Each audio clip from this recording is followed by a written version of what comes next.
real life Iron Man, risk taker, innovator, the most advanced businessman, Elon Musk.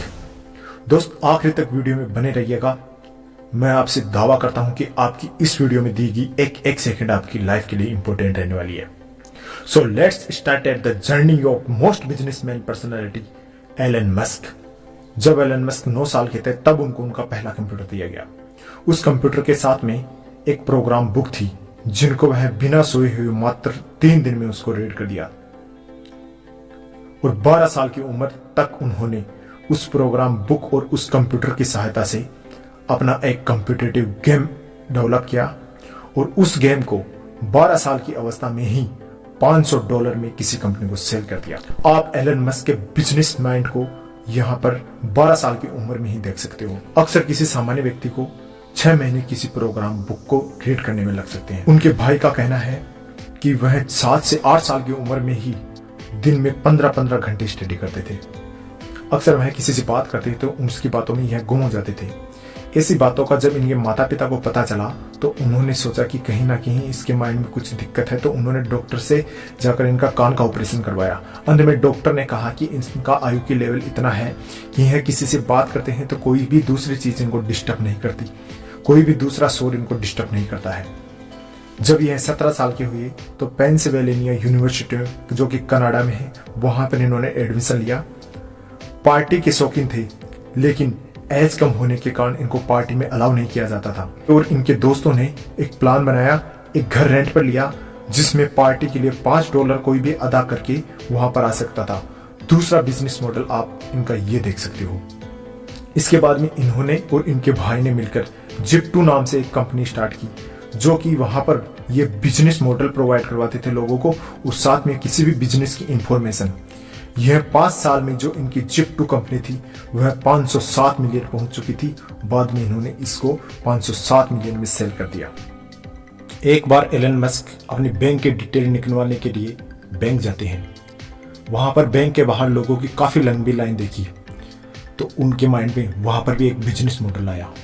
उन्होंने Ux.com नाम से एक company start की जो कि लोगों को बैंक डिटेल प्रोवाइड करवाती थी। पहले लोगों को इस पर ट्रस्ट नहीं हुआ लेकिन धीरे धीरे वह प्रॉफिट में जाने लगा। अंत में वह धीरे धीरे जाकर पेपल रूप में निकला और 1.5 बिलियन के साथ में उन्होंने इसको भी सेल कर। पेपल को सेल करने के बाद में इनके पास में काफी अच्छी मनी आ चुकी थी। उसके बाद में इनका सपना था स्पेस ट्रेवल का। स्पेस ट्रेवल के लिए यह रसिया चाहते हैं रॉकेट खरीदने के लिए। वहां पर 8 मिलियन जब रॉकेट की प्राइस इन्होंने सुनी तो वहां से निराश होकर वापस लौट आते हैं। वापस लौटने के साथ साथ में इन्होंने अपने आप से एक वादा किया कि मैं खुद से रॉकेट बनाऊंगा, खुद से नई उस चीज का इनोवेशन करूंगा। तो उन्होंने इसके पीछे काफी मेहनत करनी स्टार्ट की। जैसा कि आप जानते हो कि किसी भी चीज को स्टार्ट से शुरू करने के लिए, पहले कदम से शुरू करने के लिए काफी ज्यादा मेहनत लगती है। तो इन्होंने काफी ज्यादा मेहनत की लेकिन हर बार यह फेल होते गए। उसी के साथ में इन्होंने टेस्ला जो कि इलेक्ट्रिक कार की कंपनी है उसमें भी इन्होंने अपना कदम रखा। वो भी धीरे धीरे इनकी किसी भी प्रकार से इनको प्रॉफिट नहीं दे रही थी। एक बार इनकी स्थिति ऐसी भी आ चुकी थी कि इनके पास में मात्र $40 मिलियन ही बचे थे और दोनों जो कंपनी थी इनकी स्पेसएक्स और टेस्ला उनका रेवेन्यू भी डाउन होता जा रहा था। उस वक्त इनके पास में सिर्फ 3 रास्ते थे। एक रास्ता कि स्पेसएक्स में अपनी पूरी मनी लगा दिया जाए, दूसरा रास्ता टेस्ला में पूरी मनी लगा दिया जाए और तीसरा कि दोनों में आधा आधा लगा दिया जाए। इन्होंने तीसरा रास्ता चुना और इन्होंने दोनों कंपनियों में आधा आधा अपना इन्वेस्टमेंट शुरू किया। स्पेसएक्स जब चौथी बार रॉकेट का लॉन्चिंग कर रहा था तो उस वक्त इनका इनोवेशन सफल हुआ। उस समय इनको स्पेसएक्स को नासा ने 1.5 बिलियन का एक कॉन्ट्रैक्ट दिया। उसके बाद में इनकी टेस्ला और स्पेसएक्स काफी ऊंचाइयां छूने लगी और वैल्यूएशन बढ़ती ही गई। एलन मस्क की इनके अलावा और भी कंपनियां हैं। द बोरिंग कंपनी जो कि ट्रैफिक को कम करने के लिए अपने इनोवेशन करती रहती है। इनकी एक कंपनी है न्यूरालिंक जो कि अपाइजो के लिए बनाई गई है, जिसमें अपाइजो के ब्रेन में एक मशीन फिट की जाती है और उसके सेंसर के द्वारा अपाइजो में जो भी मेंटल डिसऑर्डर होते हैं उन सभी को उनके शरीर को कंट्रोल किया जा सकता है उस मशीन के द्वारा। हाइपरलूप 1 कंपनी जिसमें अंडरग्राउंड 7 मील की दूरी मात्र 1 घंटे में तय की जा सकती है। ओपन एआई जिसमें एआई से संबंधित यानी कि आर्टिफिशियल इंटेलिजेंस से संबंधित रिसर्च की जाती है।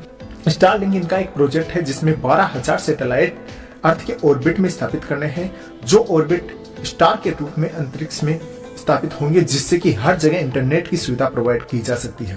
तो ये था एलन मस्क का जीवन, जिसमें आप देख सकते हो कि एलन मस्क को कितनी परेशानियों का सामना करना पड़ा और कैसे उनके माइंडसेट के द्वारा आज वह दुनिया के रिचेस्ट पर्सन में है और आयरन मैन, रिस्क टेकर आदि नामों से जाने जाते हैं। यह था एलन मस्क का जीवन, जिसमें उन्होंने काफी उतार चढ़ाव देखे, काफी ज्यादा समस्याओं का सामना करने के बाद में आज दुनिया में सबसे नंबर 1 टॉप पर माने जाते हैं। तो आप ही इनके जीवन से काफी ज्यादा मोटिवेशन प्राप्त कर सकते हैं। अगर वीडियो आपको पसंद आए तो वीडियो को लाइक जरूर से करना, चैनल को सब्सक्राइब कर लीजिए ऐसे ही और मोटिवेशनल वीडियो देखने के लिए। मैं मिलता हूं आपको अगले वीडियो के साथ में, तब तक के लिए जय हिंद, वंदे मातरम।